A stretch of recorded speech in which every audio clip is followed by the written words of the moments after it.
What's good, family? What's good, family? Your boys are back in the building. The boys came out with a dub tonight. Um, my quick thoughts on the game, my quick recap is they had me nervous in that first half, guys. I'm not even gonna lie to you. Like, I'm gonna keep it a buck. We cannot, you can't keep giving up 42 first quarter points and like expect to beat good teams. Luckily, the basketball guards are with us right now, and the Warriors are not at full strength. Which them being at full strength or not doesn't really mean nothing to me because at this stage, family, we need all the wins we can get, no matter how we get the wins. You feel me? So first half, man, I was I was just like, man, listen, we cannot allow. Well, let me just say something. That first quarter, we can't allow. Now, don't get me wrong. Jordan Poole has been balling, but man, you can't allow him to. You can't give him 15 first quarter points, man. You know, the defense in the first half was terrible, man. Just easy shot for the Warriors. Now, on the Warriors' credit, they was hot. So some of them shots today, nothing we could really do about it because they was really feeling it from three, but you know, we got to play better defense. We got to play better defense. Come out in the second half, and man, listen, it was like a whole nother team came out in the second half. Same players, but guess what, guys? With way, way better effort. And they probably went in that locker room, and Nate McMillan or somebody must have told them boys, listen, we cannot afford to lose with no Steph Curry, none of the good young players. Now they did still and they still had Draymond Green plus Poole been balling.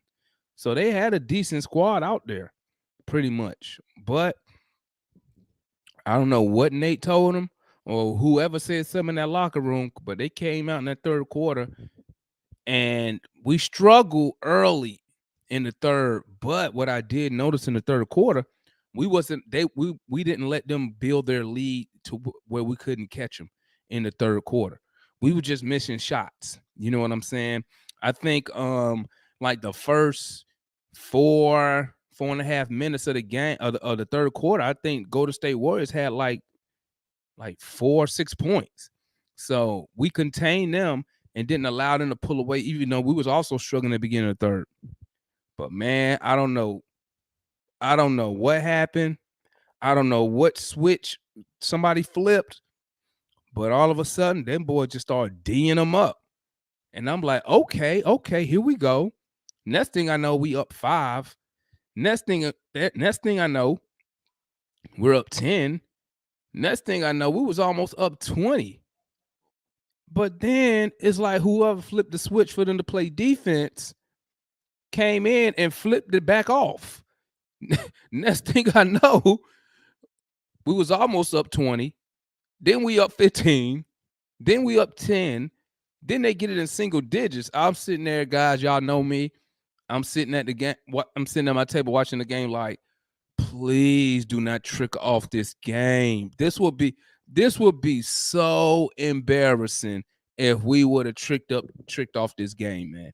And before I turn it over to analyst for his thoughts on the game, let me shout out Ben Drippin, Jay in the building, Bugatti in the building, Pockets in the building. My man Drummer Boy always in the building. What's up, Drummer Boy? My boy Rico in the building. And I already shouted out Pockets. Just wanted to shout out the early people in the chat. You know what I'm saying? So, analysts, give me your thoughts on the game tonight, man. Yeah, I mean, I thought that the game was uh, I thought that it was. Uh, I like the effort in the second half. I like the way um, just the guys came out in that third and really just kind of put the pressure on them. I think that the Warriors, if you look at the box score, they only scored 16 points. We scored 32 in that third quarter. So Right. I think that we put a lot of pressure on them. They missed a lot of shots, like you said, but we were able to capitalize on. We were able to get out in transition. I thought that was really big. I liked I, I like seeing some of everyone get it. I saw Clint, I saw Hunter, I saw Herder, I saw Trey, I saw Gallo, which was really big. He was really big tonight. So I liked what I saw, kind of from everyone. I have some things to say. A little later on the player ratings, but I feel like tonight, I never felt like we were going to lose the game. I felt like when the game was getting close, because it was one of those nights where it's just like Clay was he would go on like a little he would go on like a little hot streak, and then he'll miss about two or three. And I thought that was the rhythm that they were in. And Jordan Poole kind of caught cold in the second half. So I said, and then the offensive rebounds just killed us tonight. The Warriors getting a lot of offensive rebounds, but overall, I like the way that we played.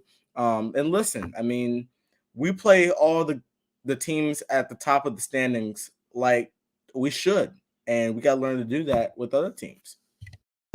I agree, man. I agree 100%.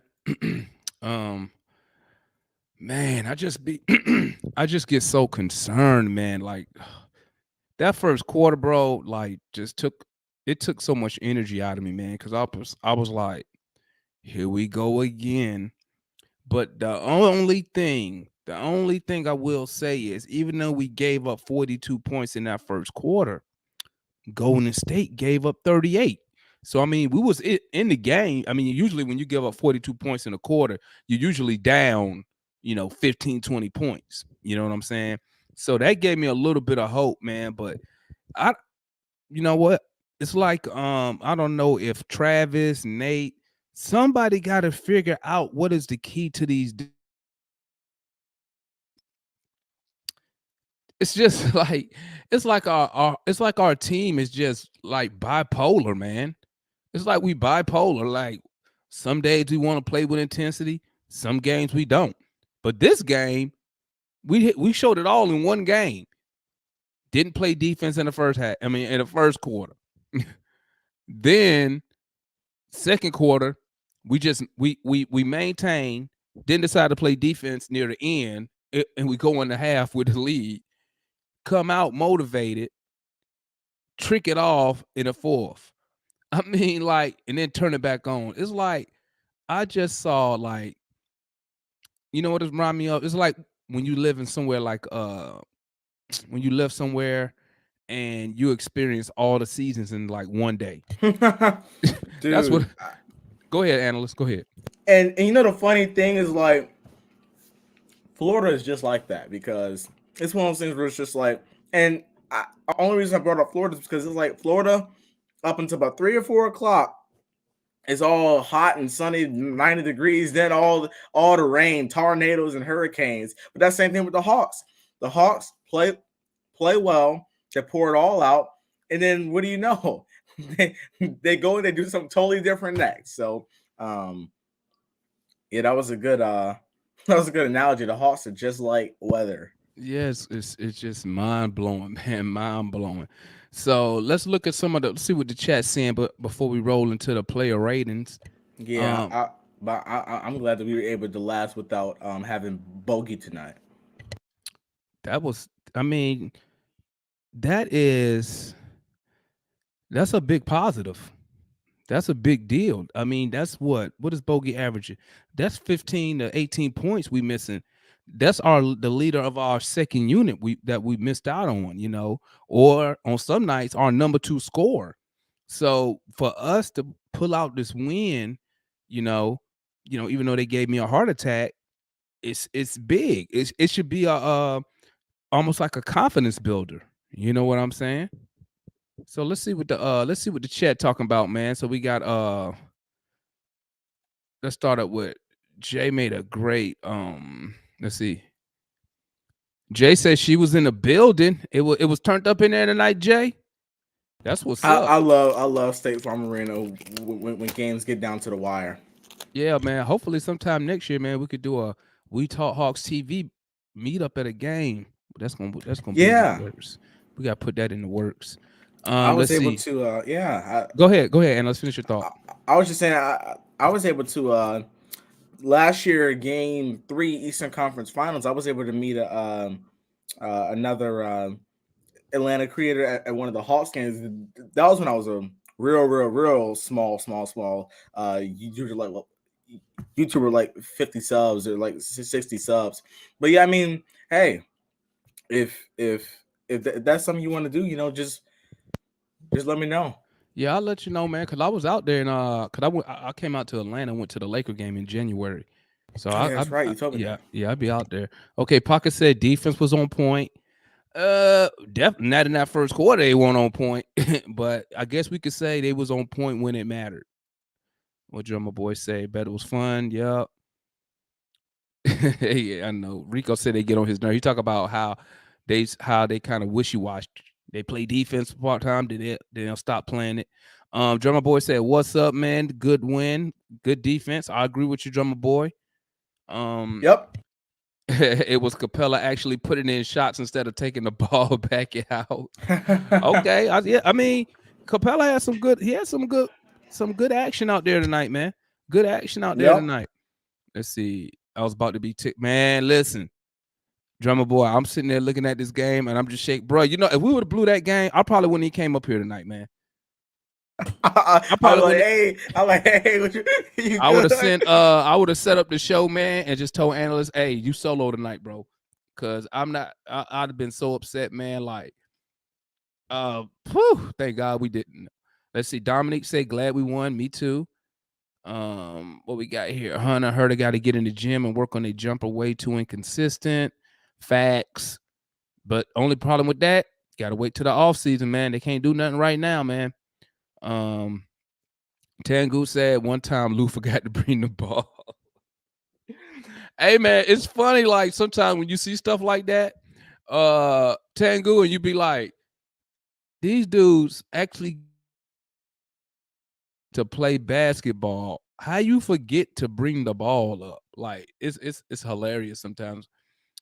We are who I thought we were, 500. Yeah, I'll take the 500, man. I mean, I'll take the this is late in the season. I'll take it. I mean, at this point, man, to be honest, guys, at this point, we got to take whatever we can get, how we get it, man. You know what? Man, listen, I mean, even if they cheating at this point, if they cheating with something, deflating the basketball, something, we got to, at this point, we got to get the wins how we can get them. Because, man, listen, the season almost over.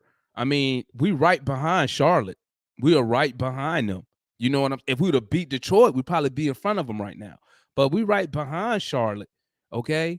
So, I mean, and I also want us, because let's be real. At this point, it looked like we're just gonna be in a playing tournament. Okay. Well, and yeah. Go ahead, analyst. And my bad. I was just gonna say, I was looking at it today, and I said it's not realistic, but the only way we would even have a shot, whoever's at the 6th seed, they're very close to dropping into the play-in. They're like a half a game, a game and a half out of dropping to the 7th seed. Is that Cleveland? Yeah, it's Cleveland, because actually Cleveland lost to Toronto last night. So I was looking at it, I was like, well, I said we're 6 games out of 6th place. I said if we win the rest of our games, I said we will probably make it to either 7 or 6. But in the back of my head, I'm like, that's not going to happen. But I said, listen, I said the possibility is there. I don't know if we go on like a win streak, like right at the end to make it there. But I'm gonna be honest with you, I kind of just want to slide in at 8 and play Miami in the first round. We got to get to 8.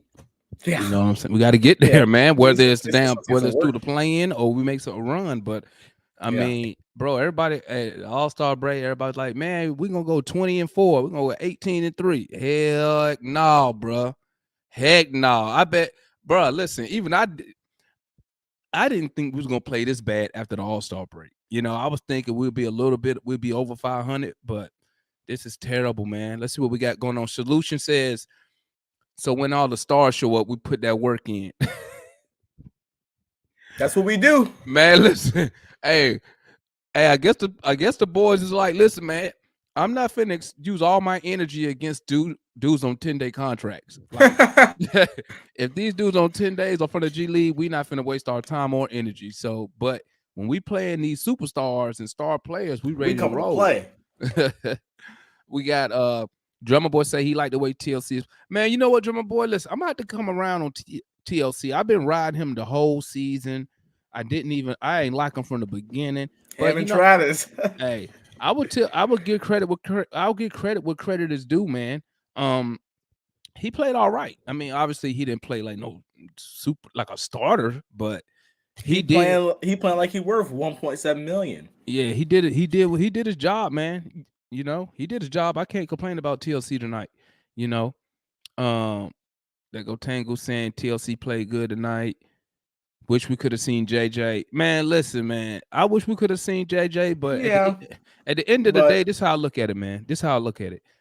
With the roster we have, bro, we have no spot for him when we healthy. We have no spot. Now, why he hasn't been playing tonight, that's something you got to ask Nate. But in my head, I'm thinking this. Nate is probably thinking he coaching for his job. So, I mean, me personally, if I'm Nate, I'm putting in the guys that I'm riding with certain guys. I don't have time to ride with a rookie. You know what I'm saying? Now, you think I'm not saying that the rookie can't get. Say again. I see. You think he coaching for his job? Hell yeah. Bro, when your Travis team gonna try to mess with him this when year. Your team is, it don't got to be Travis. Tony Russell could probably say something. He the one that told. True. Tony Russell the one that told what's his name to get rid of LP because he won't gonna fire LP. So I mean, Tony don't play. Yeah, if I'm Tony Russell and I just invested all that money into these players, listen, I'm not tolerating some BS. And you know what? As an Atlanta Hawk fan, I'm riding with Mr. Russell. If he feeling that way, that's how I'm feeling. And y'all know, I like Nate. I like Nate. But let me introduce y'all. Know who this is right here. Regular JR in the building. What's going on, y'all? What's up, JR? Different setting. I see you. Now I'm at my folks' house right now, man. Oh, okay. Okay. So we just running through some of the chat real quick, and then we're gonna hop into these player ratings. So as I post these comments from the chat, if y'all got something to say, just jump on in, okay? Let's see. Boom. Was missing JJ. Yep. I think this team is just mentally young. Kevin had a nice rebound game after struggling. Yeah. Let me speak on that, and then I'll keep it moving. Unless y'all got something to add. Kevin heard a man right now. Man, listen, man. I promise you, bro. If it ain't one thing, it's another. Like, I'm trying to think about last year. I don't think we got hit this hard with injuries, man. Last year, this time, man. Like, I know, they say by the end of the season, everybody playing hurt, but come on, man. It seems like every time a Hawk get into the game, somebody get hurt. Hurt or shoulder. I mean, hopefully, and if you didn't know already, I don't trust our team doctors, but hopefully they doing an MRI on his shoulder so they know what damage is done, so they're not just sending him back out there. What they do, like in football, shooting him up and just sending him back out there. You know what I'm saying? We need Herder. He needs to be, at least 80%, especially with that shoulder, because he's a shooter. So if his shoulder jacked up, that could affect his shot. You know what I'm saying? But Kevin did come out. He was very aggressive early. Then he got hurt, and I'm telling you, man, I don't like that shoulder injury. Something's wrong, bro. Because when he came around that screen, now obviously I'm looking at it on TV. It didn't even look like he hit him. He hit him that hard. But now that I'm thinking about it, his shoulder was already injured. He injured it a while ago. That's right. So maybe it's not healed enough to, withstand that type of impact. You know what I'm saying? Right, because they don't let especially a minor injury like that. They'll try to get it back to the point where it's it's playable, but they don't if it's not the all season, they don't let it heal. Or if the season is pretty much done, then they'll let it heal. Other than that, they're just gonna let them play on it. What Rashad say? The Hawks are like the stock market. They can't break that 500 resistance. We need some we need some what am I about to say? We need some bulls in the market, Rashad. We need some bulls. Finna lose this game. It's you gotta go by the history, man. We know we finna lose. Hold on, it depends. Is the team we playing next, are they under 500? Yeah. Oh, but and listen. I wouldn't even be surprised if we lost next game because I have a feeling because we are playing the Pacers, and I have a pretty bad feeling that we're gonna let all of them go off. Brogdon, Halliburton, Hill, Duarte, all them guys, and then the little other rookies. Man, you know what, bro? I wish we had a way better record because you know what? We could be trying to rest players right now. Exactly. You know, got a team like Memphis who already clinched the playoffs, so and they winning without Ja. Exactly. So, they're 16-2 without Ja. So I wish we could really go ahead.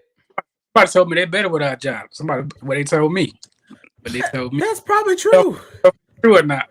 I wasn't necessarily say it, but that was somebody told me though. I think that it's almost it's like, and here's what I said. I was talking about this earlier. Now I already know people are like, oh, it's different. Memphis is going to end up being the same situation as us. They run around, hoot, holler, playoff, and run around. Good season.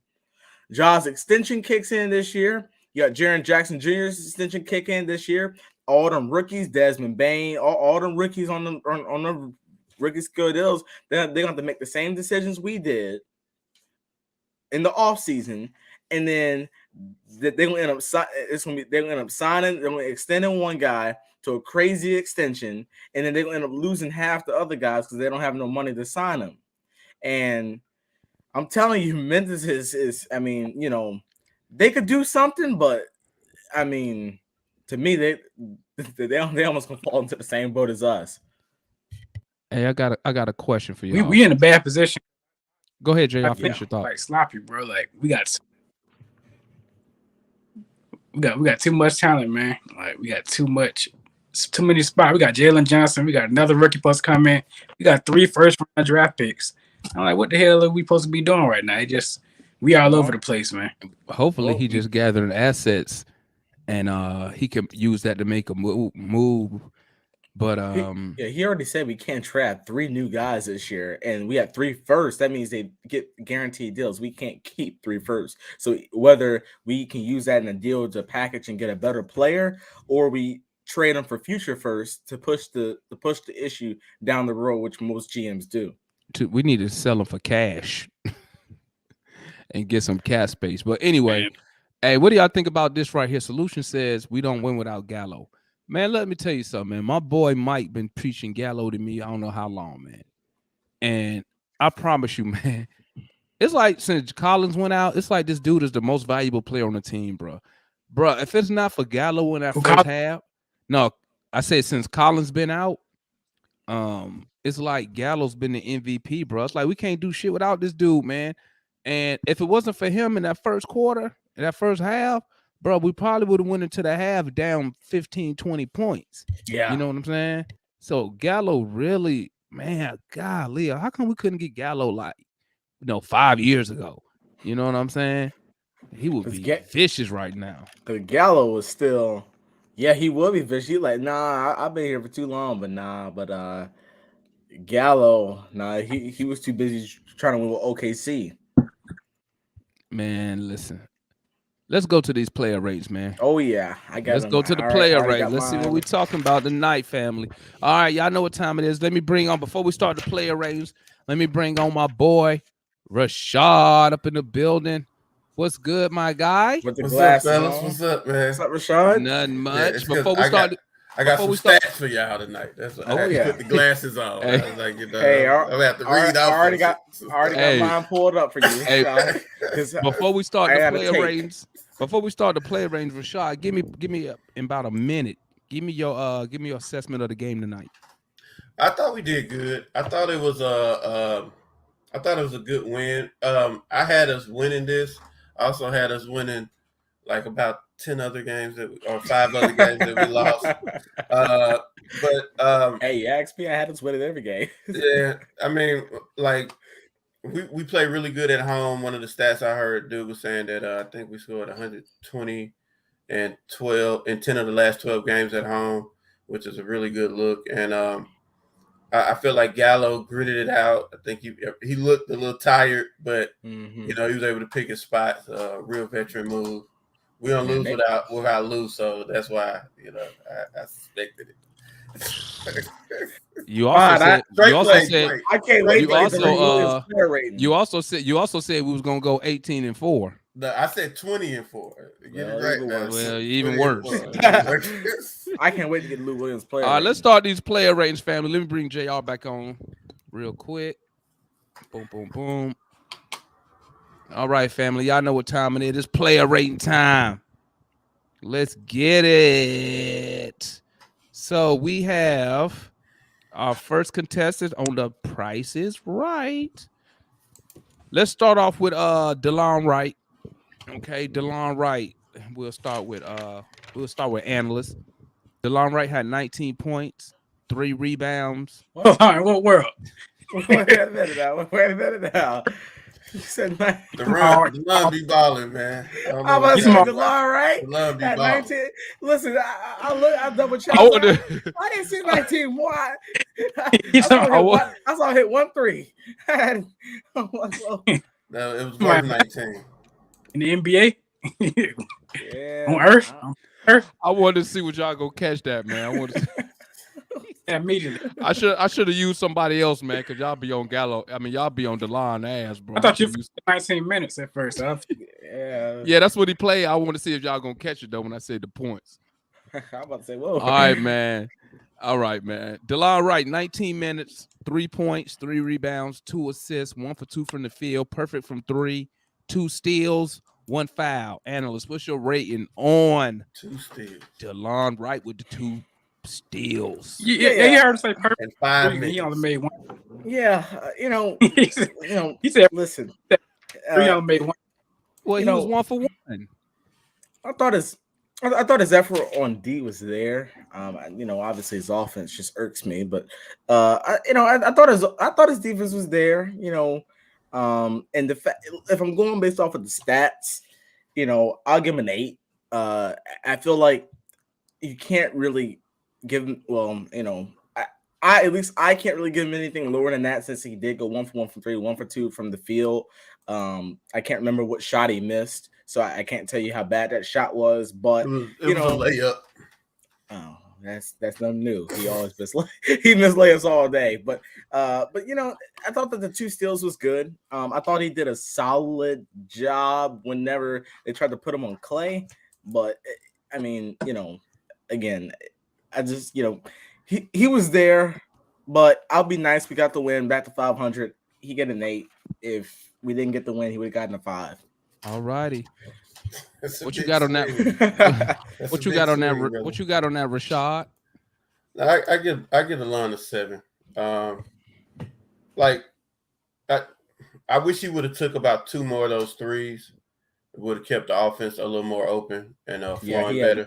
At one point, Vince Carter, the 1 3 that he hit, Vince Carter was like, if he didn't shoot that, I was gonna lose my mind, because they were playing 4-on-5, and I'm just shocked that he hasn't learned yet that you got to shoot it when you open. The reason that Memphis game went so well for us with him in the starting lineup is because they weren't guarding him at the 3-point line. He hit his first 3, and it totally changed the complex of the game. So he works hard on defense. Make or miss, you deserve to take those shots. Take your first 2. If you miss them, then you can adjust. So I was a little upset at that. Other than that, though, I think he did well. 2 steals in 18 minutes. Yeah. Come on, bro. That's special. I thought he should have taken that first three he had it in the corner. He took it. Oh yeah, that's right. I remember now. He took it, floated, missed it. Yeah. Typical DeLon Wright. JR, what's your thoughts on DeLon Wright tonight? I'm giving them 5, bro. I mean, you got 2 steals. Oh man, come on. Hey, I can't be mad at JR. I can't be mad at you. I can't be mad at you. Yeah, looking at the stat line, bro. I mean, you want me to give you a 7? I mean, you got a higher standard with me because you got the ball in your hands way too much. So I'm expecting you to do a little bit more than you're doing on offense. You got to be a threat, bro. You made 1 3. At least I don't even care if you miss. At least take more shots. Keep the defense on edge. Even the announcers caught on to your scam now. They know about you. Oh man. He said it's scam. 3 points. I ain't finna have go. He did all right. He played some good defense. All right, now I'm giving I'm giving him a 7 tonight, man. A 6 and a +1 for the win. But I agree with Rashad, man. Listen, when you don't shoot that ball, you know, you giving the defense a night off. You know what I'm saying? Whoever defending you, you know, they taking a break right now. They resting because you're not a threat. And it's not even like with DeLon, it's not even that he don't shoot the ball, but he don't even attack the basket. So he be looking scared. Yeah, so I mean, like Rashad said, that we playing 4-on-5 basketball. You know, if he not because he not playmaking. So I mean, you got to shoot that. Like, I don't know if he just lacked the confidence, but he has to shoot that ball to keep like JR said, to keep that defense honest. And until he started doing that, you know, we had a disadvantage on the offensive side of the ball when he on the court. Yeah. Okay, let's move on to Onyeka Okongwu. Onyeka Okongwu, 17 minutes. Damn, this got to be one of his worst games. 17 minutes. We're going to start with a Rashad on this one. 17 minutes, 0 points, 5 rebounds, 0 assists, didn't take no shots, 1 steal, 2 blocks, 2 turnovers, 2 personal fouls. What are you giving Onyeka for tonight's performance? Man, his stat line looks so bad, and his plus minus wasn't even there. Thank you, baby. His stat line looks so bad, his plus minus is not even there, which is shocking. I was gonna give him higher, but I'm gonna give him a 7 just because that stat line. To me, his energy is so contagious. He played 20 minutes, 18 minutes, 17 minutes, 17 minutes. I felt like I felt like Nick could have played him a little more, took some of TLC minutes, but that's, neither here nor there. And maybe gave Gallo a break. He was just so active. Like, he came off the bench and grabbed like the first offensive rebound he saw. And to me, that just shows so much activity. The way that he guarded Draymond, I felt like was really good because his arms are so long and he's so physical when he guards on ball. He was really making it hard for Draymond to make his passes and get into his actions when he was on. Draymond had 5 turnovers tonight. 3 assists, 5 turnovers. That's not indicative of Draymond. Part of that has to do with Steph not being there, obviously, because they got, that no ability, that sink. But when you watch Okongwu guard him, like, Okongwu was up, he was tight, he was poking at the ball, he was active, he was so active. So I'm gonna give him an 8. I got to give him an 8. Draymond had 5 turnovers, man, and he was on Draymond at the top of the key all night. I love that. Okay. Hey, if you like it, I love it. What you got on Onyeka tonight there, analyst? Well, I don't love it. I think that listen, I get what you're saying about energy or whatever.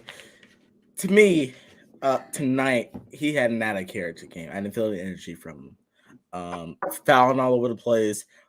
And one of them was not a foul, but then you have other ones where he's just whacking everybody across the arm. You can't do that. That was a good challenge, man. Yeah, I know what you're talking about. Go ahead. Well, it wasn't really a challenge. I thought it would, because it didn't prevent it from going in. But I mean, so I mean, you know, I just that's true. listen. True. I mean, I just thought that tonight he could have been better. He usually gets some points. He usually is our scoring spurk, especially with Bogey out. I don't think our bench had that many points tonight. If I look at it, nope, our bench had a total of 13 points tonight. That tells me that he wasn't there tonight. So you know, he'll get a 5 from me. You got to step up when Bogey's not there. You got to get a 5. You got to step up when Bogey's not there, because it's usually Bogey and Big O, who's the leader of our, you know, who's the engine of our second unit. He wasn't there tonight. I think. Can I interject real quick? Just a quick caveat. DeAndre Hunter played a lot with the bench, too, and he did a lot of his scoring with the bench. So that's just a little token there. Yeah, but you know. All right, we got JR. What's your thoughts on Onyeka's performance tonight, player? How many points you say they had again? 0. Oh yeah, I'm gonna have to get. Oh my! I gotta get you. I gotta get you, bro. I'm holding you to the man. I hold him to a high standard, man. I'm not. I gave him a 5 because we won, but you was active. But I can't be having those 0 points, bro. I mean, I need more, you know, putbacks, whatever you can do to get 2 or 3 or 4 or something. Need free throw line or something. I just got my expectations too high for him, bro. I'm gonna give him a 5. I'm gonna be fair. Oh yeah. Alrighty. So a 5 for Onyeka. I'm giving Onyeka Okongwu a 3 for tonight's action. I mean, listen. And I know it's kind of not fair, but I need more. I need more. Just like I demand more from all these other players. Like, you cannot come out here and give me 0 points. 0. Now, that's good that he played good defense on Draymond, but I mean, I'll take that. But at the end of the day, I need some production from you on the other end of the court, because just like we say with DeLon Wright, if you're not getting points, we playing 4 on 5 on offense. He said hard screens. And what else? I do want to. He said hard screens. I want to. I was gonna say something real quick. I also noticed there was 2 times Big O got beat back door. The Warriors went small, and they had I think it was Gary Payton in the game, and Onyeka was on Gary Payton because Gallo was on. I think Gallo was on either it was Draymond or Looney. And then it was 2 times where he ran right down the middle or right down or right back door, and I was like, Onyeka. I was yelling at coach. I was like, get him out. One he got a tip in, and I was like, damn, yeah. He looked small. He looked small. Draymond was locking him up. If you ask me, I mean, he the perfect But he locked Draymond up, and Draymond had 5 turnovers. Draymond was a minus 24. I mean, they pretty much canceled each other out on the offensive side of the ball, man. They pretty much canceled each other out.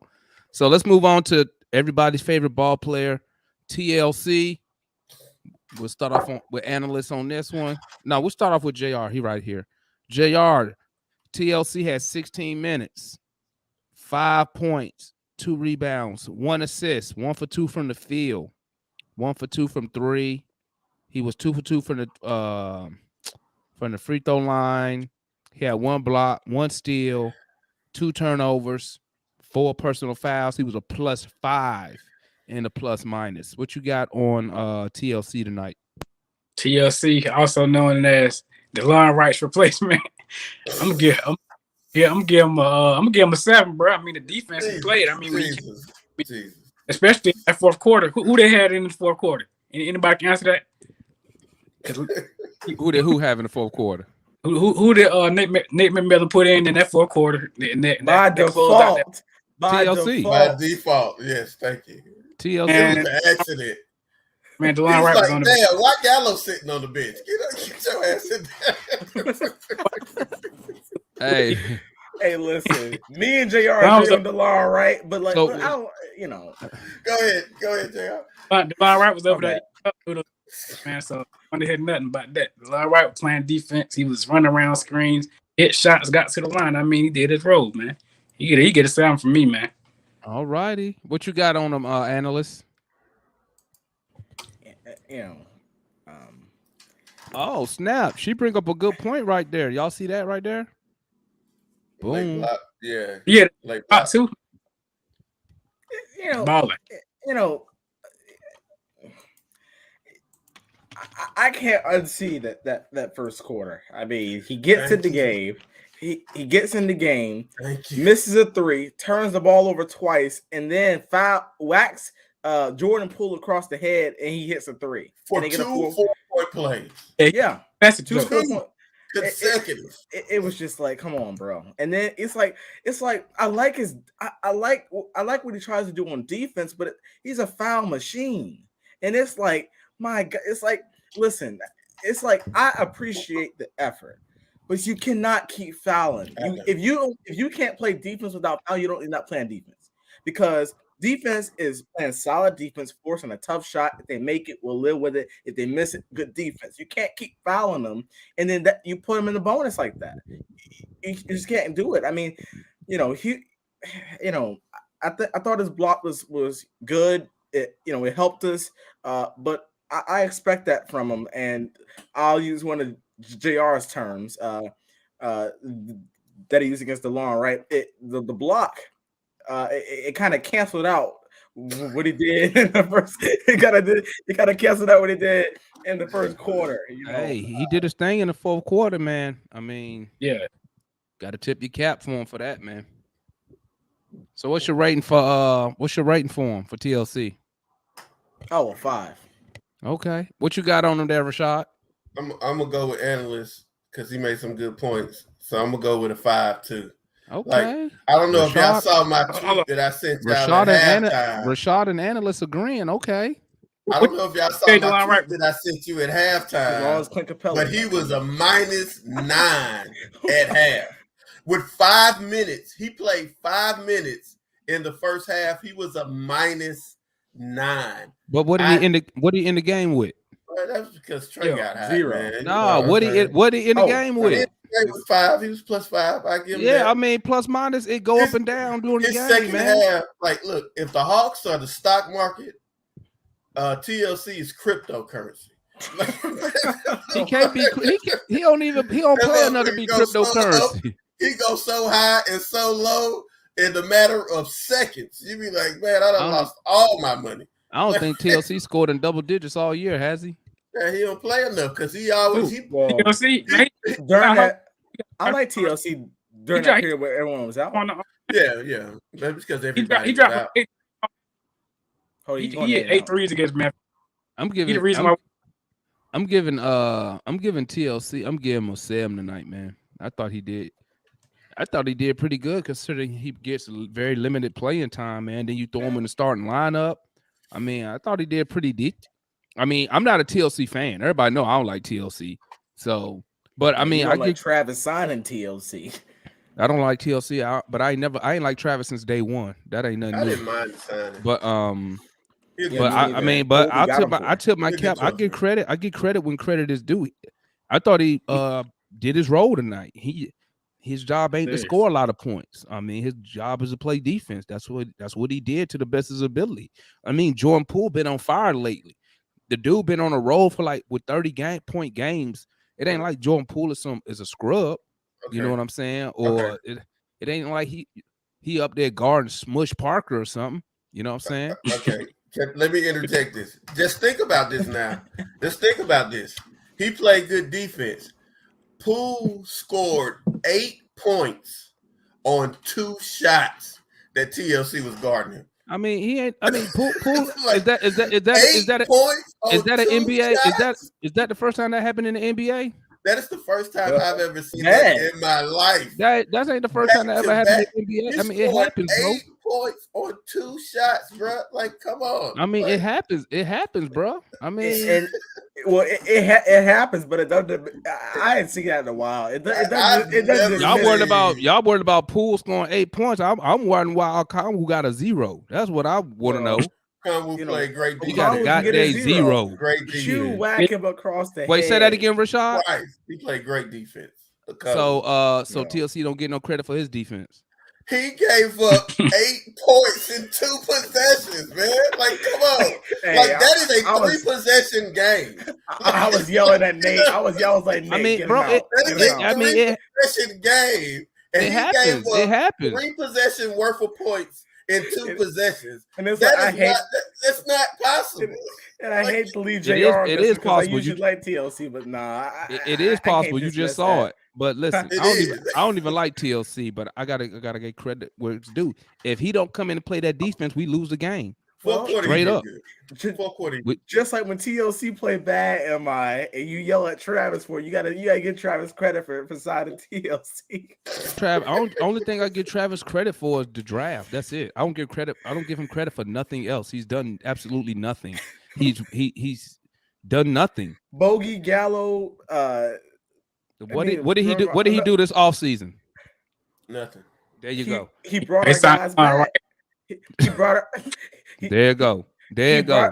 He brought our guys back, just like Denver and New York. I gotta tell y'all a stat. Hold on. Let me see this. See, this why we got to go through the player ratings, because we get off track and we get to talking and yap about other stuff. All right, let's go. Lou Will, 10 minutes, 5 points. Lou Will, 10 minutes, 5 points, 3 rebounds, no assists, 2 for 4 from the field, 1 for 1 from 3, 1 turnover, -7. Rashad, talk to me. What you get, Lou Will? 8. Lou get an 8, man. Y'all ain't watching the game, bro. Y'all ain't watching the game. Come on now. Look. Remember when we... in 10 minutes. No. He earned an 8. I hear you. Listen. He didn't even score 8. Okay. Remember when we went down 11? We went down 11, or was it 13? I think it was. The game was getting out of control. Nate McMillan calls a timeout. I want you to go back. If y'all got League Pass, because I watch these games 2 and 3 times. If y'all got League Pass, I want y'all to go back and watch how Lou plays comes out of that timeout. He catches the ball. He rips it through like he's playing for real. He goes and hits a floater. At that point, the game changed. Go back and watch it. Wait, so you telling me? So you telling me? I ain't got nothing else to say, man. So what you telling me? That one shot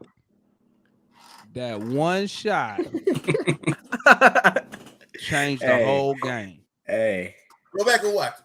Wait, so he get an 8 off that one shot. I'll tell you what, that one shot undid everything TLC did in the first quarter. I was like, you know what? They came to play. Bench mob brought us back.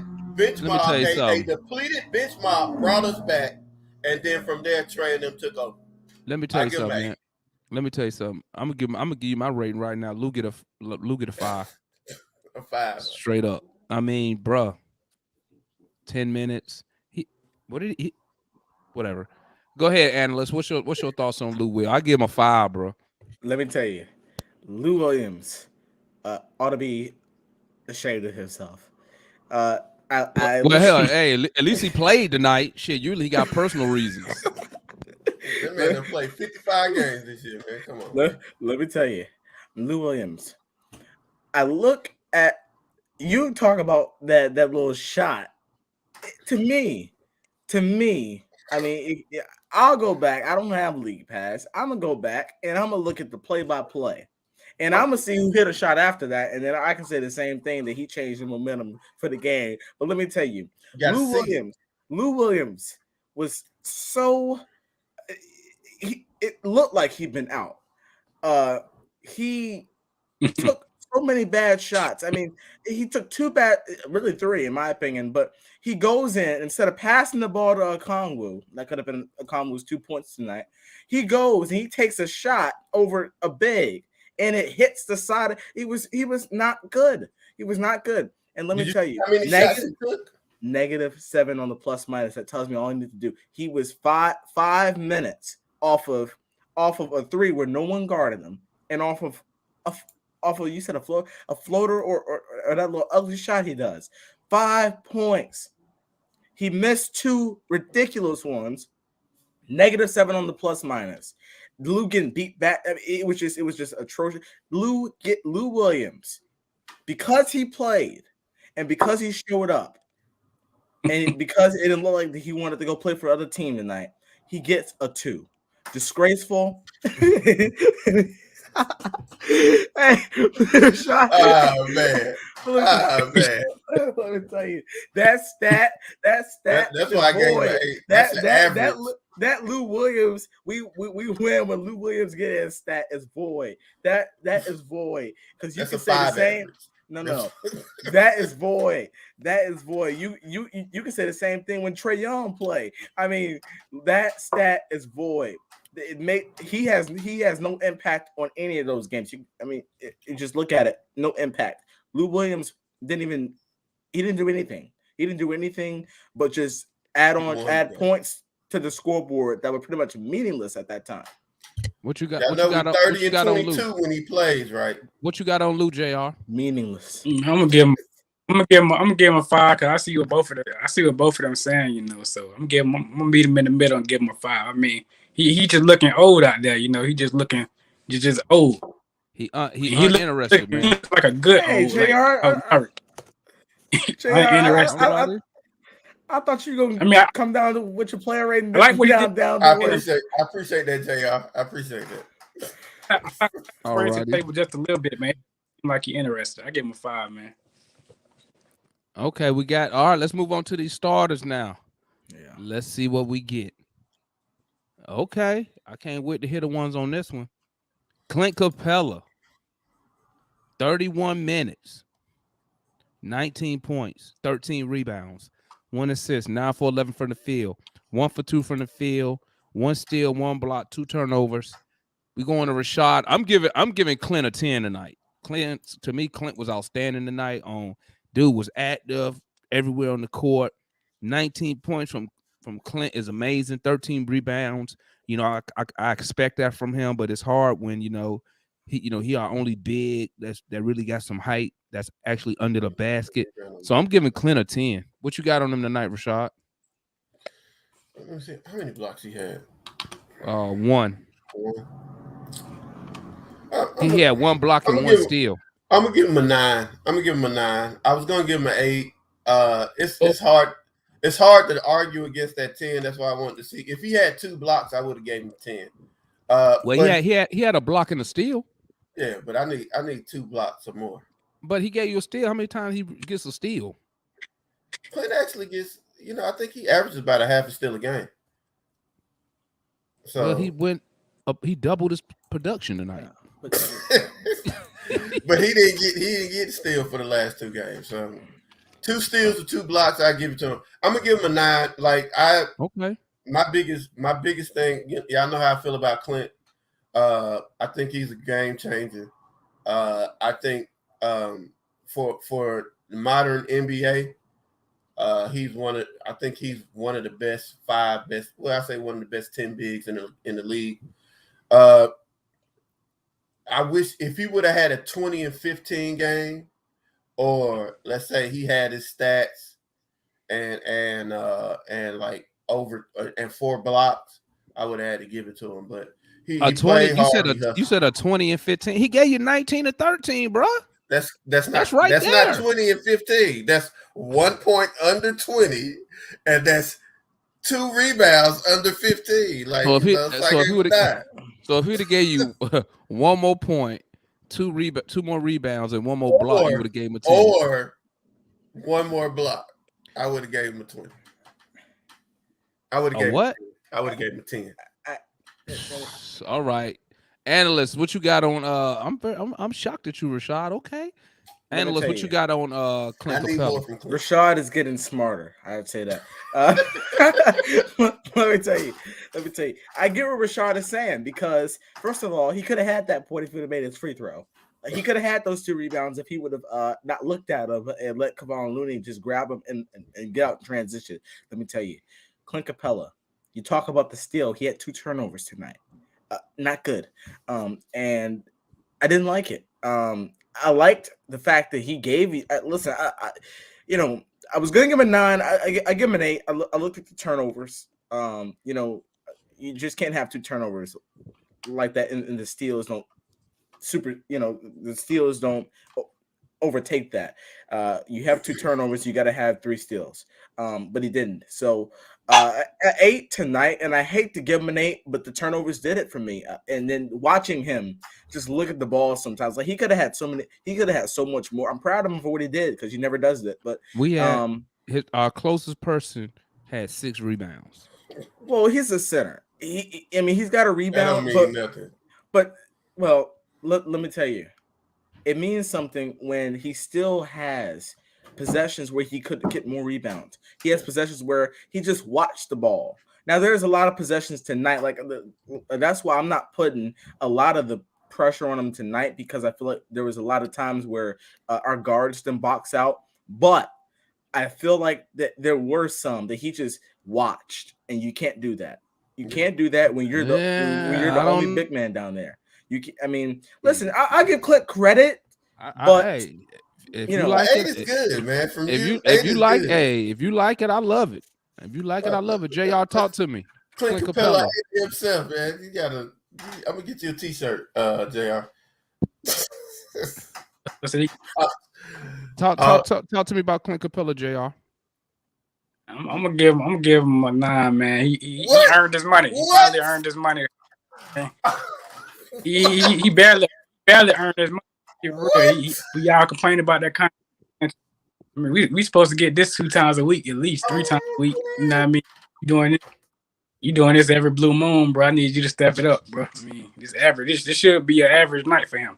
Hey, he over here throwing us. JR, if you ever in Portland, I owe you a drink for this.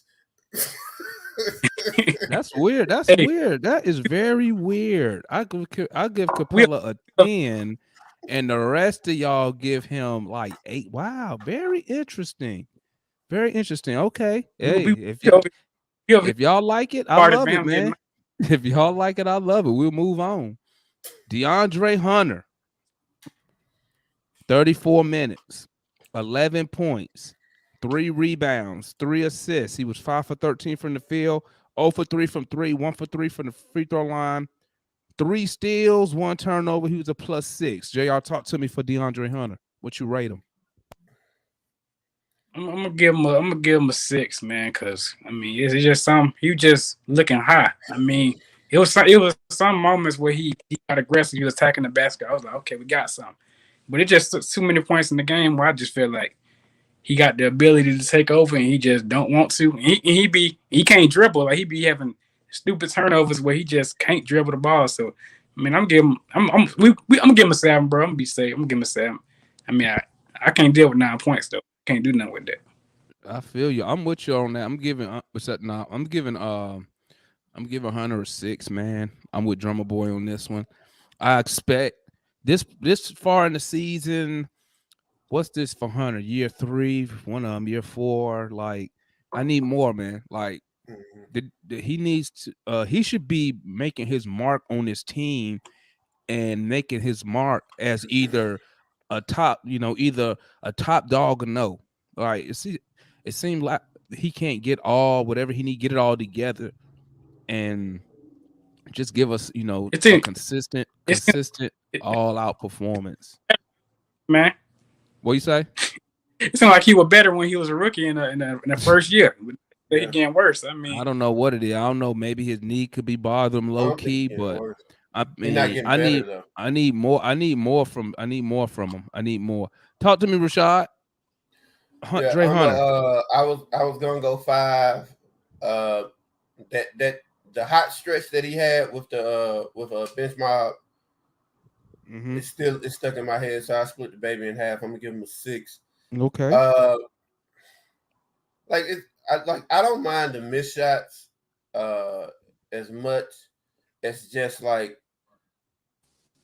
when his three's not going, he doesn't seem to know how to he doesn't seem to know where his shots can come from.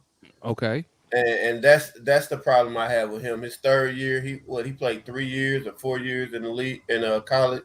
Yeah. So he came out late. He was such a skilled player his rookie year, and to me, for him to still really not understand where his spots, where he can get going, and where he can, where he knows he's a bucket, it's really kind of mind-boggling to me. He played good defense. He was another one that was on Draymond pretty heavy.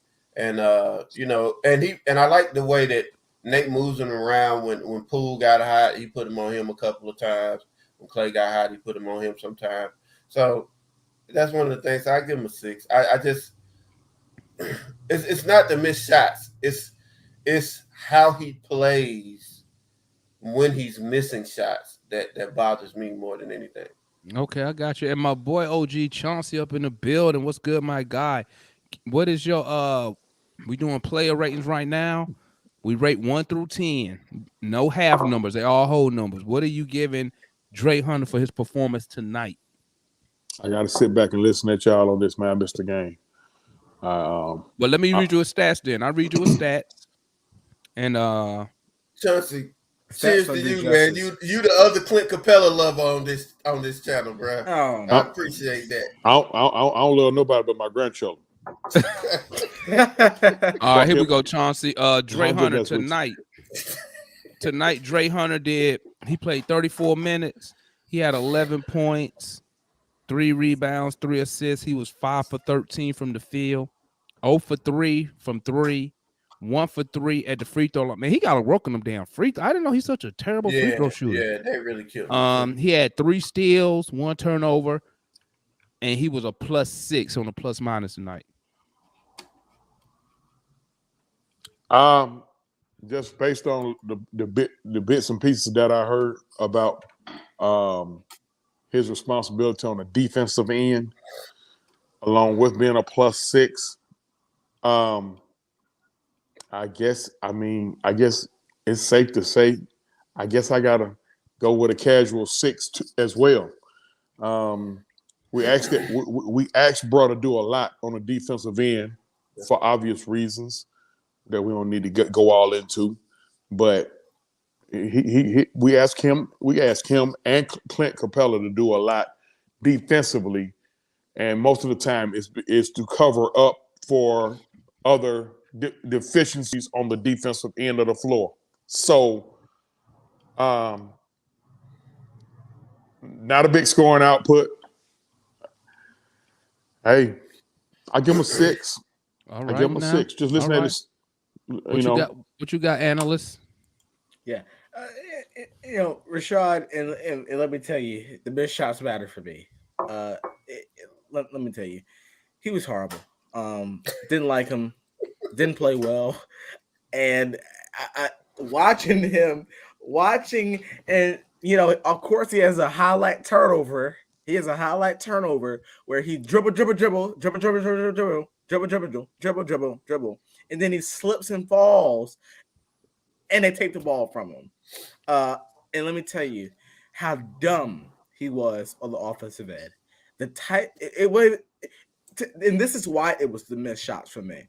If you're gonna take a dumb shot, you gotta make it. Because if I'm saying no, you better shut me up with a all right. Hey, look, you made it, but you didn't do that tonight. You dribbled, and then you got guys in your face guarding you, and you took the shot and you missed it. He was just not good at all tonight. I liked the effort I want to say I liked his defense. I thought that there was possessions where he wasn't playing like he should or like we've seen him at his best. I feel like tonight he wasn't there. Alrighty. Let's go ahead and move on. Let's go ahead and move on to the next one.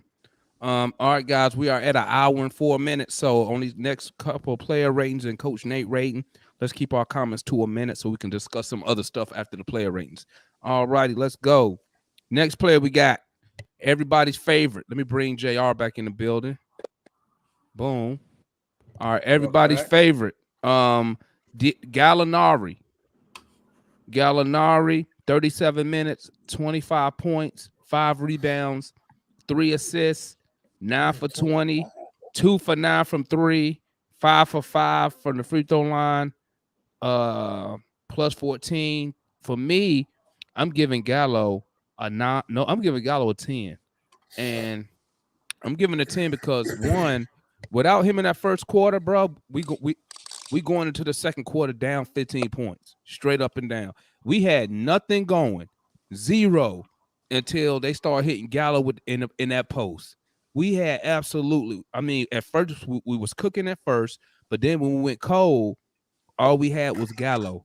And it just shows that we do need a player who has a post game, even though his post game really doesn't go into the paint because he always do a fadeaway anyway. But I mean, the dude is, hey, he coming through clutch for us right now. And real quick, if I pass it on, my concern is we are riding this dude, man. And it reminds me like when the Knicks rode D Rose, tried to ride him through the playoffs, and he ended up getting hurt. Gallo just left the game tonight. You know, even though it was the end, about 3 minutes left in the fourth quarter, somewhere around there. But the fact that he had to lead the game, and then the fact that he had to miss the game, the last game. So we need to make sure. But I give him a 10. That dude be playing hard, man. Talk to me, analyst, on Gallo. Yeah, love Gallo, love his effort. It did a 10 for me tonight. I feel like the effort was there. I feel like we did put a lot of pressure on him to take a lot more of the shots with Bogey being out. So I feel like he was, the 20 attempts, I'm not mad at that. I feel like they were all good looks. And then 2 of them were at the end of a shot clock. So not mad at Gallo. Made some tough shots, made all those free throws tonight. Love what I saw from Gallo tonight. All righty. Rashad, talk to me about Gallo tonight. I give him a 10. He played 37 minutes. They played the second most minutes. Took just as tied for first most shots. I got to give him a 10. I do wish real quick to your point about us riding him. I actually thought Nate should have brought him off the bench today, just to give him some rest and started Wright and Hunter at the 4. But I'll leave it at that. Okay. OG Chauncey, Gallo tonight. I know you didn't see the game, but actually, you heard. On the way in, I didn't see it. I was listening to a little bit of the first half, and okay, the way it seemed, if it weren't for Gallo in that first half, the Hawks would have been in a world of shit. I just looked at his numbers on the score app. He gets a 10, plus 14, plus minus. He's that bucket go getter that I always been talking about. Gallo, I think Gallo at this point may be our most important piece going into the playoffs. More important than Lou. Hell no. More important. Didn't I just say that? Didn't I just say that? Did I ask that question? He may be our most important piece because here you got a guy who literally has 0 weaknesses offensively. Mm-hmm. He can do it all. He can take someone off a dribble. Yes, his post-up game is very finesse, but he gets the job done. He's a plus 90% free throw shooter. We already know what he can do from 3. He's a guy that can win you a game in the playoffs. So can Lou Williams, but that's a guy that can win you a game in the playoffs. That's what you need. You need those type of guys who can win, who can go and win you a game, and you ain't got to rely on your megastar all the time. Mm-hmm. See, with the Atlanta Hawks, they got 2.5 bucket go getters not named Rayford Young III. You got Gallinari. I thought he got his name back. No. I get no. Look at his stats. I took it back from. I took it back from after Detroit. We got to hurry up and keep it moving. Okay. But at the end of the day, man, he got a 10. Awesome. Jay, y'all thoughts on Gallinari tonight? Oh, by the way, he was a plus 14 tonight. Mm-hmm. Man, I give him a 10, man. You know, he just bring the dirt and the whiskey aspect. He like a poor man's dirt and the whiskey almost. Cause I like that. He's slow. He just slow. If he had like a lick of speed, if you know what I mean, DeLon Wright ain't using it. I mean, if DeLon Wright could get him the speed that he ain't using, I mean, he'd probably be one of the best players in the league, man. I mean, I give him a 10. They finna take up too much time. DeLon Wright should get a pass from everybody. All that extra defense he got to play to all cover up a little right. Tell DeLon Wright. Okay. Tell DeLon Wright give up his speed, man. All righty. Yeah. Mm-hmm. Next player we got up, gentlemen, and ladies in the chat. We got Kevin Huerter, 37 minutes, 20 points, 6 rebounds, 2 assists, 7 for 17 from the field, 5 for 12 from 3, 1 for 2 from the free throw line. He had 1 steal, 3 foul. He was a plus 10. I'm giving Kevin Huerter tonight. I'm giving Kevin Huerter a 7. I didn't really judge anything he did after he came back in, man, because obviously I already knew he was hurt. So, and as a shooter with his shoulder hurting, us really not knowing how bad is it hurting, you know, probably affected his second half performance as far as the offensive end. You know what I'm saying? And it's going to affect on defense end because you're really not going to try to run through no screens for real. If you got a hurt shoulder, you know you ain't finna run through no screen. So I give what did I say, a 7? That what I give him a 7 tonight. Talk to me, analyst. What you got on your boy Kevin Huerter tonight? Oh boy, Huerter was. Hey, I'm offended that you gave him a 7 tonight. I mean, he had a steal, no turnovers. I'm looking plus 10 on the plus minus, 20 minutes. I'm sorry, 20 points, 30.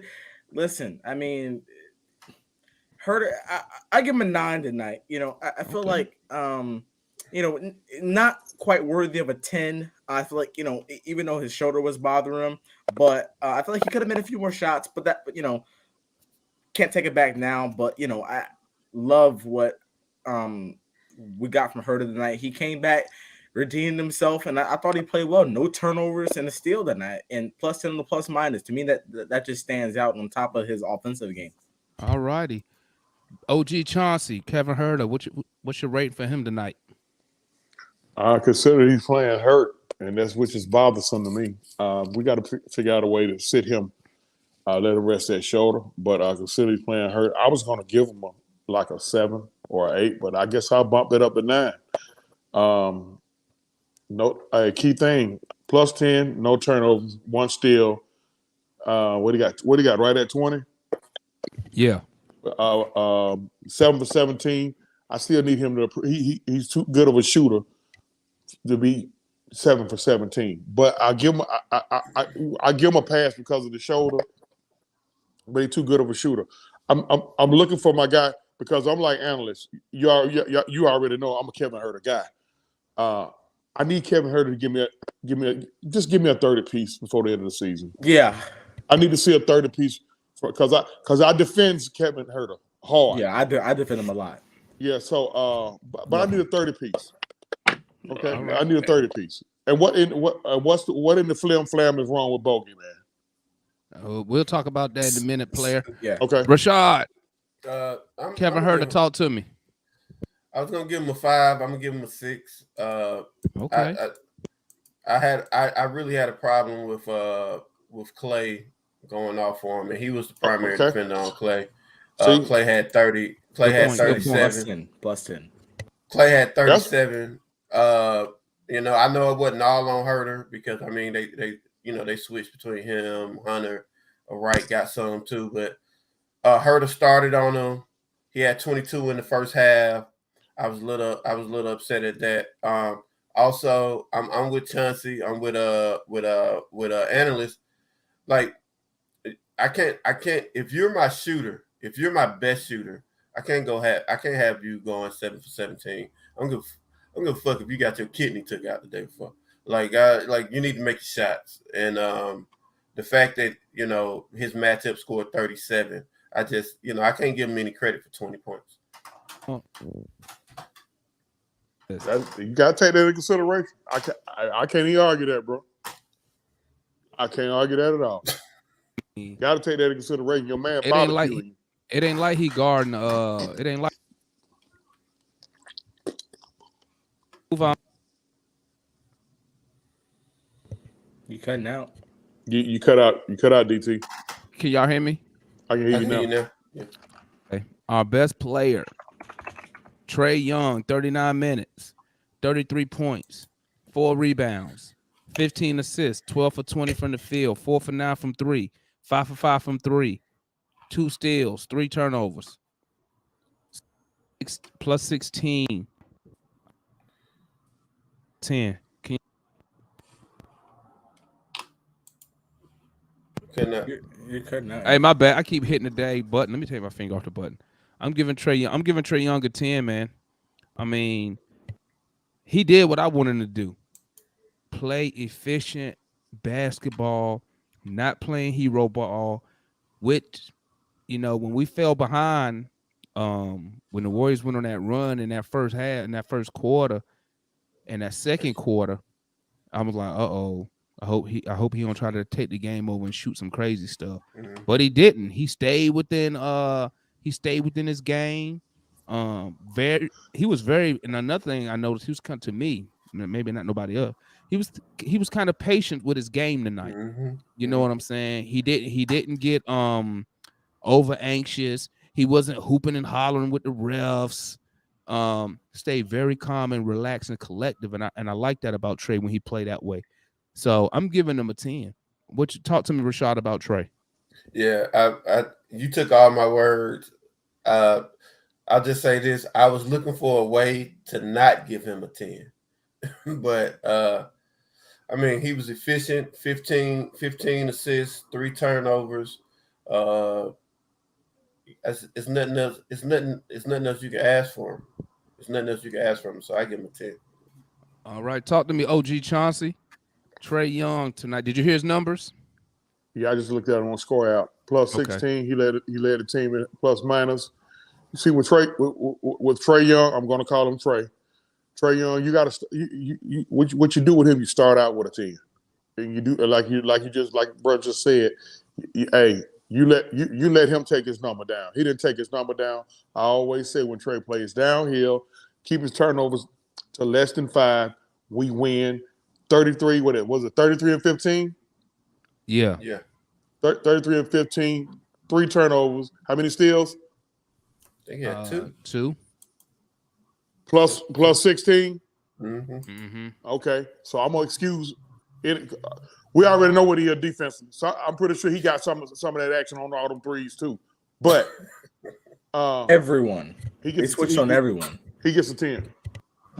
What you got on them analysts?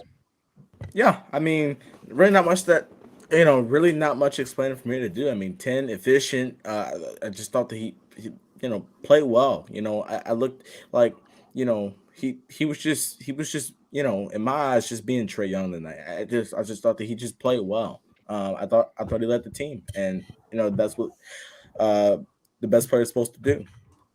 Awesome sauce, and everybody's favorite, the last player rating, Coach Nate McMillan and the staff tonight. And y'all know I'm a Nate McMillan supporter. I'm giving I'm giving Nate McMillan a 7. I'm trying to give him the benefit of the doubt with the roster, because people in and out of people injured, people playing hurt, and sometimes I question the lineups, but I try to give him a little pass because obviously I'm not privy to the real information, like how bad, how really injured are some of the players. You know what I'm saying? So maybe that's some of the reasons why he playing certain people. I'm giving him a 7, man. I mean, I wasn't really impressed. I didn't like the way I just didn't like. I didn't get a good vibe tonight from the team. We won the game, facts, but normally when we win, man, I'm usually excited up here. But tonight we won, but I'm not excited about the win. I'm glad we got the win because we needed it, but I'm not excited. You know what I'm saying? I still think we're a little bit behind the power curve, underachieving. But let me cut it right there because I went over my little 1 minute. So yeah, 7 for me. What you got on that analyst since I got you up here? Yeah, listen, I'll give him probably a 5. Listen, 1 second. Sorry about that. I'll give him a 5. I felt like, first of all, he put a bad taste in my mouth when he left TOC in after 8 points and 2 shots. He really put a bad taste in my mouth. And then I did not like the fact that he let the Warriors go on a 15-2 run in that fourth quarter and called no timeout. He just kept walking up and down the sideline with his arms folded, doing the same look as he always does. It took Clay took the Warriors to go on a 18-4 run for him to finally get a timeout, and I guess get the guys under control. But I didn't like that. I'll give him a little credit because he didn't go into a zone. I thought in the second half he was definitely going to go into that drop coverage zone. But if he would have done that, he would have definitely gotten a 0 because we would have got beat tonight. You can't play drop coverage zone against a team that can shoot the ball like that. But I'll give him a little credit because of that. But other than that, All righty. OG Chauncey, Nate McMillan and his coaching staff tonight. What you rate them? Considering all things considered, I'm gonna say about an 8. And here's why: each game they got to make some type of adjustment with somebody having a broke toenail, eyelid, ass bone, elbow, or whatever, and he has to maneuver and rotate certain guys. I hear a lot of complaining. My God, about TLC. Guess why TLC got to play? Because he's available. Because he's available, and you got a lot of unavailability. So I don't know if my and I love that Travis signed him. And he's going to play a teaspoon of defense, which we know by at least 2.5 of your starters won't. Now I'm done. Goddamn TLC. Go ahead, Rashad. What you got on Coach Nate and the staff tonight? So I was gonna give him a 5, but since analyst gave him a 5 and we've been agreeing all night, I'm gonna give him a 4. How you get a 4 in a win? He gets a 4 because TLC gave up two 4-point plays and 3 possessions. In which quarter? In the first quarter. Okay, what about the rest of the game? The coach get a 4. It doesn't matter. We could have lost. We almost lost it. I was scared. But no, how you get a 4? The coach get a 4 in a win. That makes 0 sense. 4. It is a 4. We won in spite of Nate McMillan. Hell no. So wow. Go ahead, do your rating. Hold on. Go ahead, get your rating so we can go ahead and get discussing stuff. I still feel like 72. What are we? 73 games to the season. Mm-hmm. He doesn't have a good handle on the roster. I keep saying it. Best 3 players, best 5 players, best 8 players. Let's go from there. Listen, you should have more lineups and more schemes that you can play with a depth chart that we have, than what he does. But everybody not available. You don't need everybody available. Yes, you do. Look, the Phoenix Suns lost their best player. No, they didn't. Chris Paul. They lost him for a couple games, bro. They lost him for a couple games. What was their record? What was their record without Chris Paul? But bro, they still had Devin Booker. Okay. we still got Trae Young, who is our best player. If Trae Young gone, who was our best player if Trae Young not playing? We still have. Okay, let me rephrase this. They lost their best player. We have our best player. They win. We lose. Why would I give you credit for that? Credit We've had for our what? best player all year. So wait, so you telling me? So you telling me? Memphis Grizzlies lost their best player. I'm gonna we tell you have why, our best player, bro. and they win. That's not, and bro. We do not. That's not coaching. That's talent. We don't have that. Listen. Y'all always use these teams that's miles better than us. It's a reason why Memphis Grizzlies is 20 games over 500. It's a reason why. But Memphis Ross is really not that different from ours, to be honest. No, with you. this what some of this what some of Hawk fans do, man. Y'all always you hype up our players. Listen, and I keep it a buck. We are not a good team. Y'all keep telling me. Y'all keep telling me this. We have all this skill and talent. If we got all the skill and talent, why are we 37-37? Because they thought that the regular season was boring. They scared to call out Lil Ray, man. They scared to call out Lil Ray. I done took as much as I could over here for I'm a blowing goddamn gas. Y'all sitting up here goddamn blaming goddamn Nate McMillan, and you talking about Trae, our damn best player, and he done tricked off about 7 games his damn self. Now I'm done. How many games we done lost? But he played well. But he played well tonight. Y'all so scared to call out Lil Ray. He played well tonight. He played tonight. Like he got y'all on the payroll or something. Y'all done sit up there and watch that man trick off at least 7 to 10 games, and we talking about Nate McMillan and TLC. I'm gonna throw my damn got 37 losses. But you know Nate's the coach, right? But Nate, listen, man. Listen, we are not this team. We lack a whole bunch of stuff that teams like the Grizzlies, teams like the Suns that they possess. They have better talent. They have more hunger. And I know y'all gonna sit here and be like, that's because y'all homers. I'm not a homer, bro. When I look at some of these teams, it's a reason why we 500, barely 500, barely, and these other teams are 20, 25 games over 500. Don't sit here and say we not Memphis. We got to just clinch the playoff spot while we over here fighting for the 10th spot. And you gonna sit here and say it's Nate McMillan's fault? Man, y'all can't be serious. I got some stats for you. Go ahead, drop your stat. I got some stats for you. Drop them to back up this bullshit. Drop them that you've been talking about Nate McMillan. Okay, so I've been looking up lineups, like specifically lineups. Okay, you think Coach Bud is a great coach, right? You've always said that. I love Bud. Our best season, our last best season, right? Yeah. Our last great season when we won 60 games, Coach Bud, his starting lineup was I got it written down right here. His starting lineup was plus 900 in minutes, plus 170 in the plus minus. Check this out. They weren't number 1 in any of the ratings. They were number 2 in scoring. They were like number 3 in defensive rating. This is the kicker right here. What are they number 3 in? They were number 3 in defensive rating. They were number 1 in offensive rating. They were number 3 in defensive rating.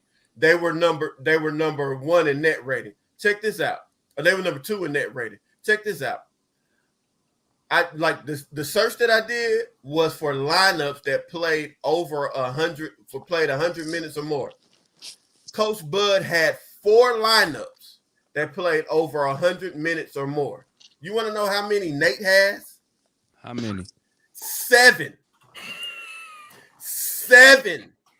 Okay. Now, check this out. No. You can stop right there because right now I'm finna shut that down right now, Playboy. Oh, I got a retort for that too. This year he has 7 lineups. I'm gonna tell you why he has 7 lineups. One, you had COVID where we had G Leaguers on the team. Okay. Trae Young came to work and said, I don't know my teammates. And we wasn't playing one. The COVID started with his ass. We won't play with his ass. We won't play with one G Leaguer. You had Cat Bar, almost everybody in College Park got playing time in the month of December. Then you got Collins out twice. Gallo to miss some game. Lou taking off for personal reasons. Bogey been hurt. Hurt right now. So it's a reason why he got that many lineups. And what I'm telling you is this, man. Don't compare us to teams that's 20 games over 500 and sit here and tell me, you know what? If you just change the coach, we'll be 20 games over 500. I didn't say change. That's BS, bro. Better. Okay. That's BS. Speaking of this year, right? Speaking of this year, you know who has the number one who's number one in the league right now? Probably Phoenix. If Phoenix has clinched the best record in the league. Phoenix, exactly.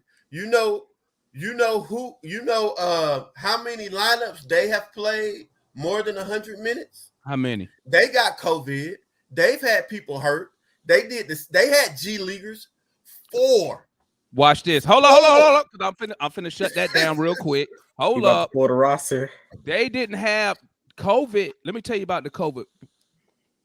The reason why it hit us so hard is because, bro, it hit us all in a 2-week time period. In a 2-week time period, let me tell you what happened. You lost Trae Young before Christmas. He didn't get to play the Christmas game. He was out a week before that because I thought he was gonna be back.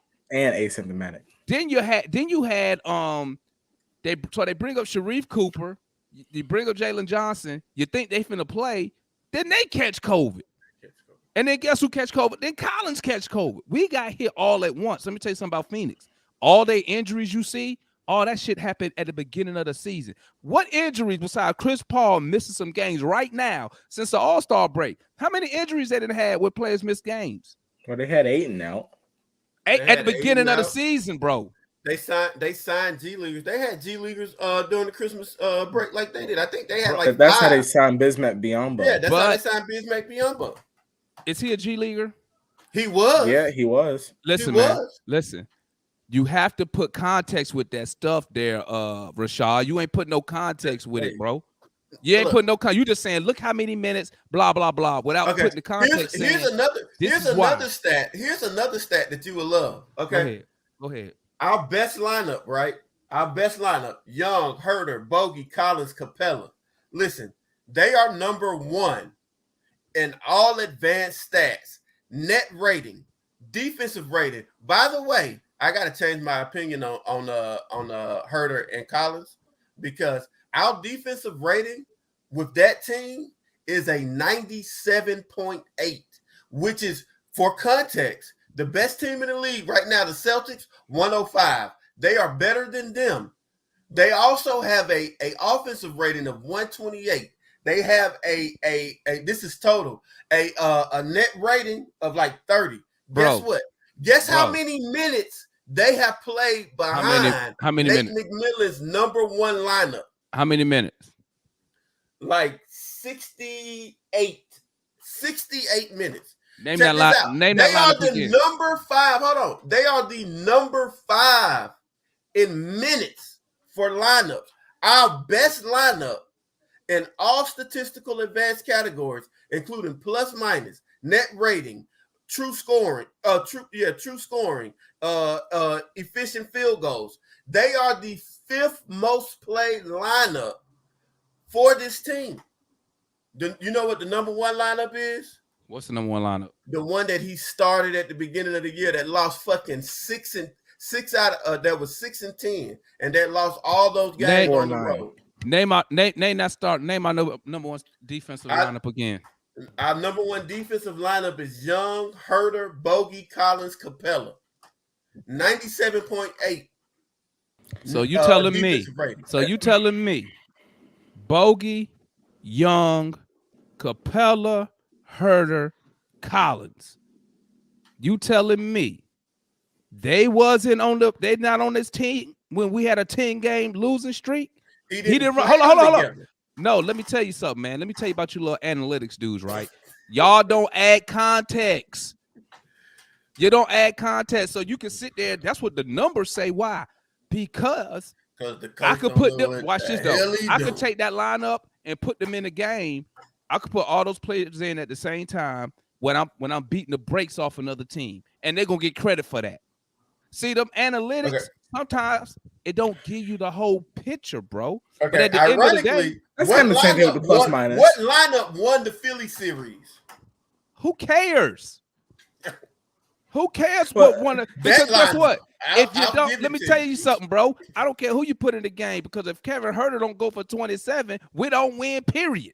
You don't have to go for 27. Okay. Well, he had. Oh, to you 'cause talking about that nobody last scored. game? Yeah. Well, you said the Philly game, right? Yeah, the last game 7. Game 7. Yeah. If he don't He go didn't for start that 27, lineup until game 4, by the way. Nobody talks about that. Well, that's because he had to make an adjustment because we were about to go down 3-1. Because we had Solomon Hill start. So he went. well, good. because we just won game He 1 don't on the get credit road for in making an Philly, bro. adjustment. We He won don't game get 1 credit on the for road making in an He Philly. gets adjustment. credit you for telling it. me- I'm just so saying. you You telling need me to is make this? some adjustments now. So what you telling me is this: if you go on the road against the number 1 seed and you win that game, you gonna change your starting lineup for game 2? No. So okay. I was gonna say, Go ahead. But if you get blown out, which he did, I give him credit. Go ahead, Analyst. I was gonna say, I agree. I got with, you, Chauncey. You next, my guy. I agree with Rashad, and I do see where MI and Chauncey is coming from. Here's my thing. Listen, at the beginning of the season, biggest McMillan advocate. I don't think. Listen, I'm not calling for Nate's job, or I don't. He should have a conversation. The only way I said I would fire Nate is if 2 coaches became available, and that was Quinn Snyder and Mike Malone. Listen, I'm not calling for his job. What I'm saying is that I feel like Nate McMillan, I feel like that he is nowhere near. I think that he should soak up still a lot of the blame. And I'm going to tell you why. Because I do feel like that there's a lot of games where Nate, and Lou and I talked about this on here. I feel like Nate is a coach that when he has a game plan going into the night, he doesn't change it. He doesn't adjust to it. If it's not working, then it's like he feels like, oh, well, it's not meant for us to win if my game plan is not working. One of the things I've been stressing for him, and it could be because he's stubborn and old, but all I'm trying to say is that you have to make adjustments, and that has been one of the things that has really put a toll on us this season, because we had a lot of winnable games this year if we make adjustments down the stretch. And we had a lot of winnable games if players make shots. Right. But or how about this? Or play defense. Listen, man. I'm not saying that. I'm addressing, because I feel like, listen, you talk about Travis.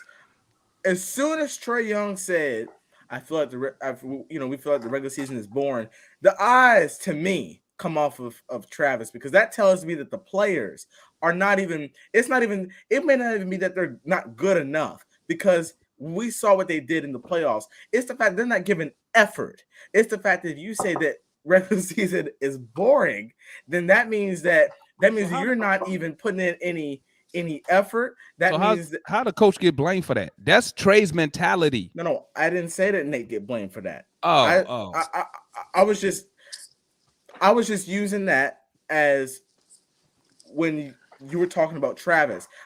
The only thing, listen, I think Nate's a good coach. I don't think that he's no championship coach. I mean, he had never won one, but I think that he's a good coach. I think that, he's one of the best. But all I'm saying is that I think that he needs to make some adjustments, and I think that his schemes could get better. But listen, I have really not too many complaints about Nate, other than maybe, like I said, his schemes, rotations, and stuff like that. But what I'm saying is that I don't feel like he's blameless in this situation, and then I don't. Go ahead. I agree on that. Yep. And then I'll finish up my point here. And then listen. I mean, I think that there is some blame that can go to the front office, but to me, I feel like when players feel like that, I feel like that doesn't have anything to do with Nate. I feel like that doesn't have anything to do with Travis. Okay. All right. Go on. Let us have it, Chauncey. What's on your mind? Talk to me about Nate. You got the floor, my guy. Talk to us. I got a question. Question for everybody. I ain't good at analytics and all that stuff. I'm gonna let y'all have that. I ain't good at analytics. I get the cussing too much. But now, let me ask y'all a question. How many times? Because we all watch this team religiously. How many times?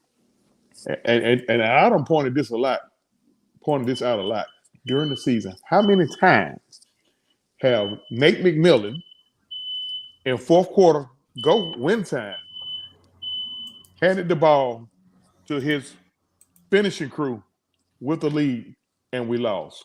How many times? Just throw out a random number. In the fourth quarter. I'll say. What's his finishing crew? That's a trick question. Wait a minute. Who's his finishing crew? No. Hold, Who is his finishing crew? What's his rotation? What's his go-to lineup? Does he have one? Okay. I'm gonna finish my. I ain't cut you off one time when you had your life. Go ahead, I ain't cut you off one time. You got the flow, bro. Go ahead. Go ahead. Yeah, I ain't cut you off one time. You don't win it. You don't win it. Typed up Roget's, Thesaurus, and Webster, and all them other damn dictionaries that gave us all them analytics. I asked a simple question. You answered the question with a question, Mr. Rashard. Now, can I finish? Go ahead. You got an OG. Somebody else in that question. You got the flow. My bad. You got an Whoever OG. that night. Because you have different, I guess it's safe to say the coach on each given night, depending on what's going on, whoever his finishing crew is. Because they're not the same crew every night. Because somebody gonna be off, somebody gonna be hurt, or whatever the case. How many times has he said, all right, not literally, but go win the game. And we lost it in the fourth quarter. Now, before you answer that, you got to give me an exact number, but before you answer that, how much of that do you put on him? How much of this do you put? Hey, look here. I get a ball. After that last timeout, not the last timeout, but that next to the last timeout, because you always had an inside 4 timeout. But from 6 minutes on in, because he usually rests his main guy somewhere between. Mm-hmm. Last part of the third quarter, going into like the first 4 to 5 minutes of the fourth quarter. Yeah. How many times them guys came in? How many times them guys came in? And we lost the game. And when we lose the game, how much of that do we put on the coach? Yeah. I think that if he is consistently doing that with the pretty much close to the same group, he gets about 70% of that blame. Okay, he gets 70% of the blame when they go in. So, okay, let's hypothetically say Rayford Young III is taking god-awful shots, which we all seen him do it down the stretch, and have played a part in us losing games. We already know the part he done played in us winning games before the Trae Young cult go in my inbox and attack me and threaten my grandchildren. Now, we already know that. But what is he supposed to do? I beg to ask. Do he bench Trae? Well, you use Trae Young as an example. You could have used Bogey. You could have used Herter because he's saying because Trae shoots us out of games because he ball hogs at the end of the game. That's what he's saying. Well, listen, I think that in that matter of fact, he did that in the wasn't that the Pelican game? When we made a comeback, he hit 2, 3. What game was it? To bring us back. What game was it? Hey, what game was it when Gallo was cooking? Gallo was cooking, and Trae didn't get him the ball until the game was already decided. That was Charlotte. No, Charlotte. No, Charlotte. No, that's the Pelican game, bro. We came back. Gallo was cooking, and in our final couple possessions, Trae didn't pass the ball. That's what Trae was 2 for 3 in the fourth quarter. He hit the shot to tie the game. Yeah. And the shot that put us up, that gave us our only lead for the game. And then I was going to also say, you just can't put not passing the ball to Gallo on Trae, because I was complaining about DeLon Wright. Now, the ball wasn't finding Gallo no way, because Nate actually Gallo was Trae 2 for 9 in that fourth quarter. I have all the stats. Well, that might be the wrong game. He missed 2 rebounds that actually lost us the game. That might be the wrong game. That might be the wrong game. But there's a game we just played where we came back. And Gallo was cooking, and he didn't touch the ball until the end of the game when the game was decided because Trey took the last. What game?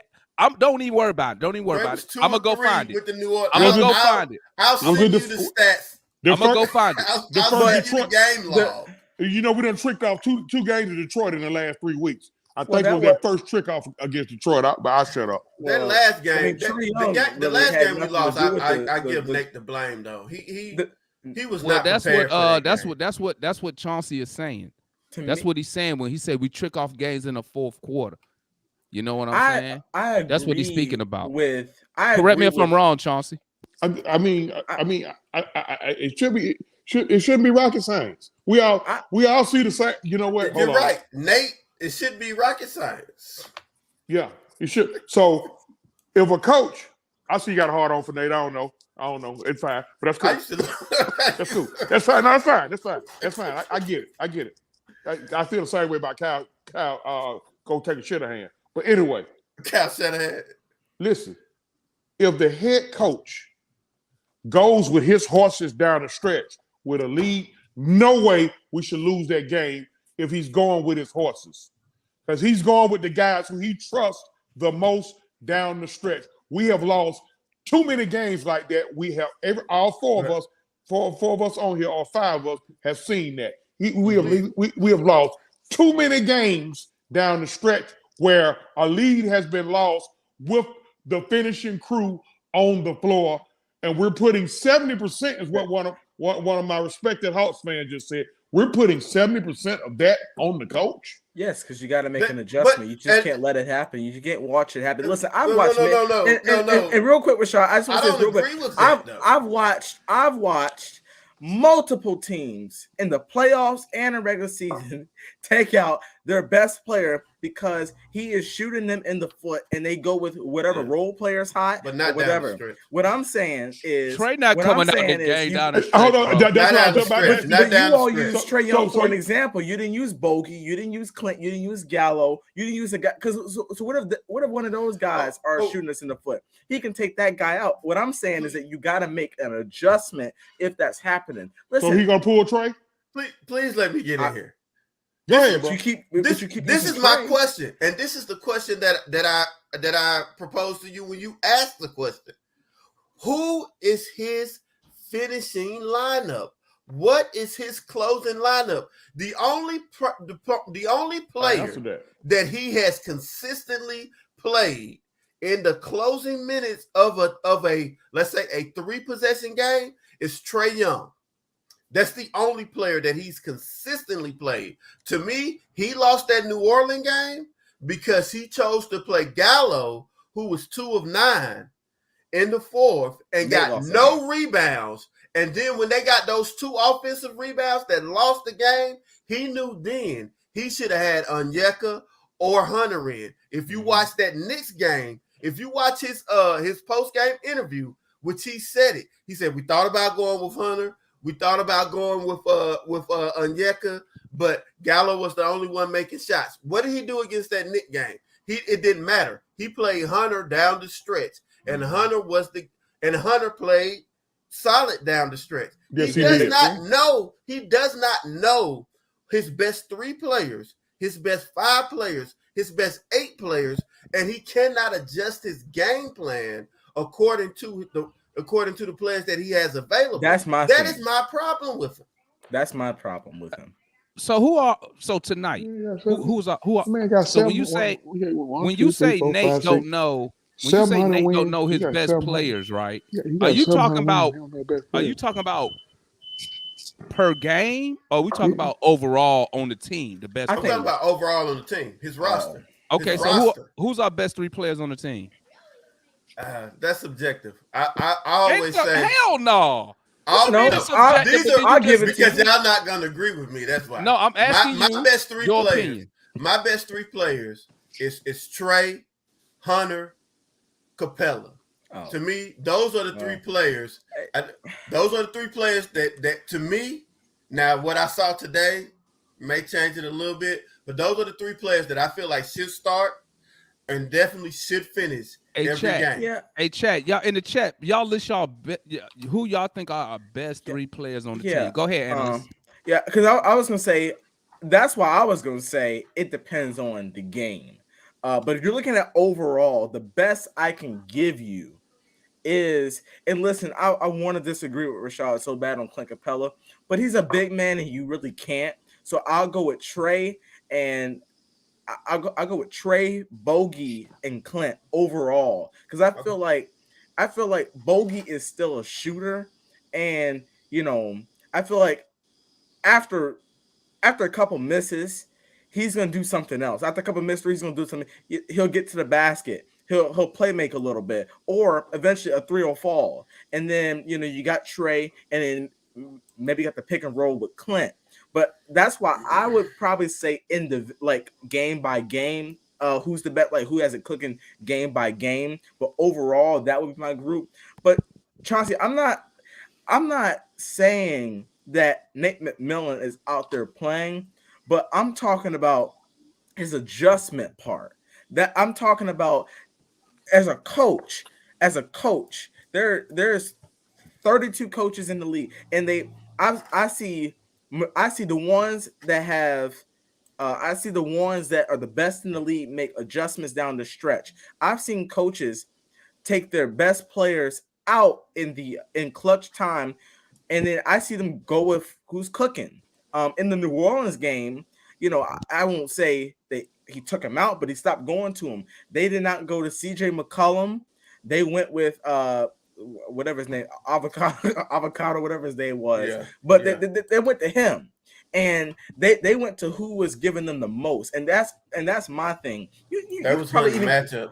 Yeah, it's like you got to make adjustments. Y'all getting these players? Y'all getting these players passes too much? Let me tell you something, man. Let me tell you something. Y'all getting them passes. Let me tell you something, bro. No, I disagree. Let me tell you something, man. One thing. Let me tell you something. Trey ain't coming out the game at clutch time, and y'all know that. It's not going to happen.